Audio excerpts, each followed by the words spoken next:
Okay, bloke's got a large piranha in his hand. The hair's coming out. Cut straight through it. Piranha haircut, hell yeah. You know, that reminds me of the Flintstones. You know how they use animals for like household chores, like vacuuming the floor with a woolly mammoth's trunk, or using a pelican as a toilet and taking a crap in its mouth? That's awesome. I cut my own hair, so I need to get my hands on a piranha. But did you see how easily the teeth cut through that hair? It's like razor blades, clean cut. And I guess that's why piranhas have such a reputation of being these like mindless eating machines that if you fall in the water, you're just going to be turned into a skeleton within a couple of minutes. And, you know, movies like Piranha 3D doesn't help. You know, prehistoric piranha escaping a tectonic fissure in a lake and eating a bunch of good-looking people, and then Jerry O'Connell's manhood getting bitten off and then floating around in 3D. Fantastic movie. How accurate is that reputation?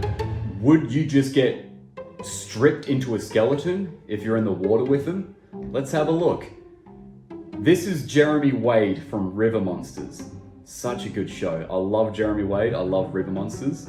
And he has a large pool of red-bellied piranha, as you do. I've got one in the backyard.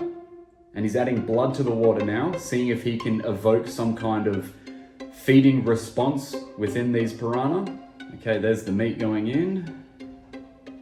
Not Jeremy's meat, mind you. All right, there you go. See, this is what everybody thinks of when they think of piranha, and that is just swarming over a bit of meat or a victim. But how are they going to react if there is a living person in that water? He's getting in the water. Shirt's off. And he's in.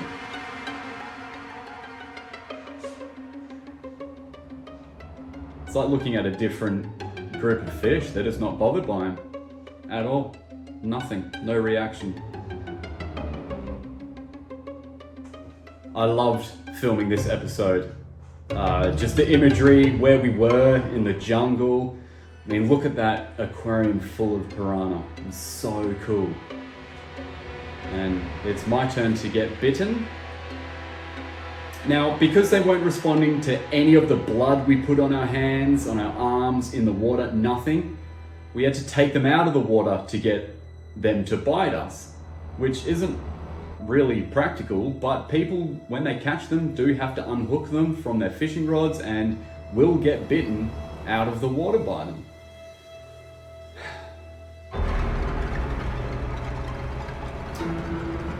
Now, me telling Rob to simulate a thrashing response was probably not a good idea.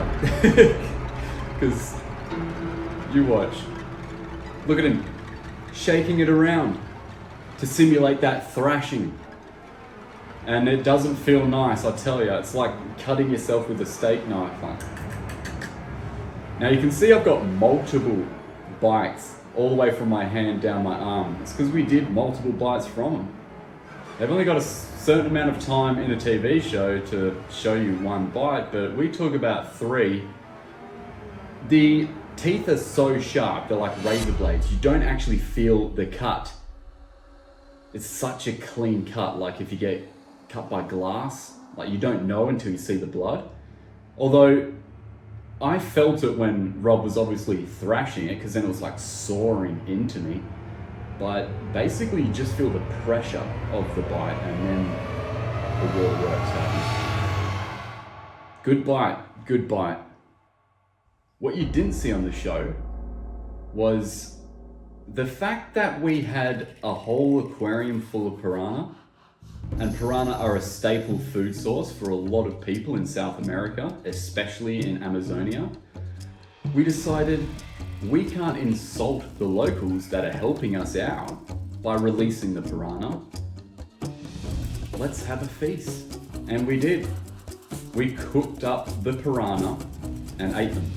But not only that, I identified the exact piranha that bit me. It stood out like a sore thumb. It was the biggest one there.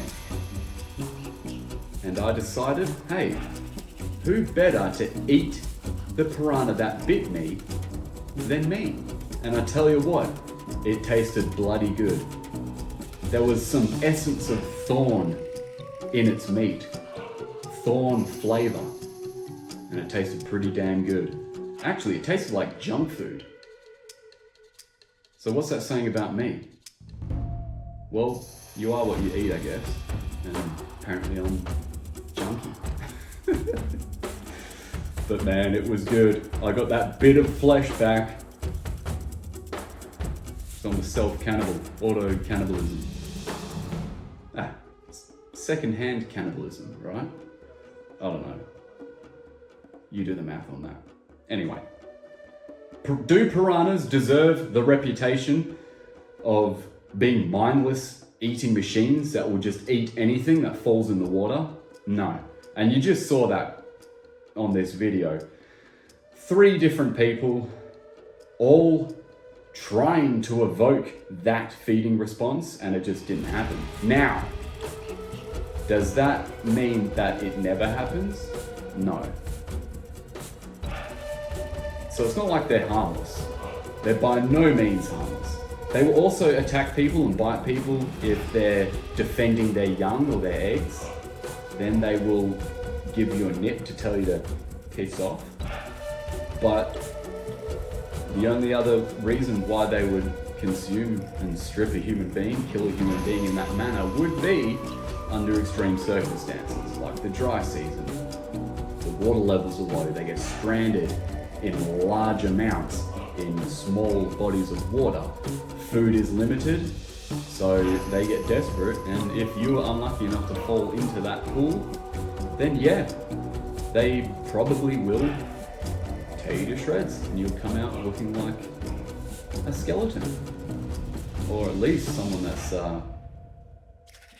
taken a Zempic after a while. Hey, you'd lose weight, but not the kind of weight you want to lose. Anyway, I hope you enjoyed this video. I hope it dispelled some myths about piranha. And I'll see you next time. If you like this video, don't forget to comment, like, and subscribe to my channel, and go over and check out my social media as well. I appreciate it.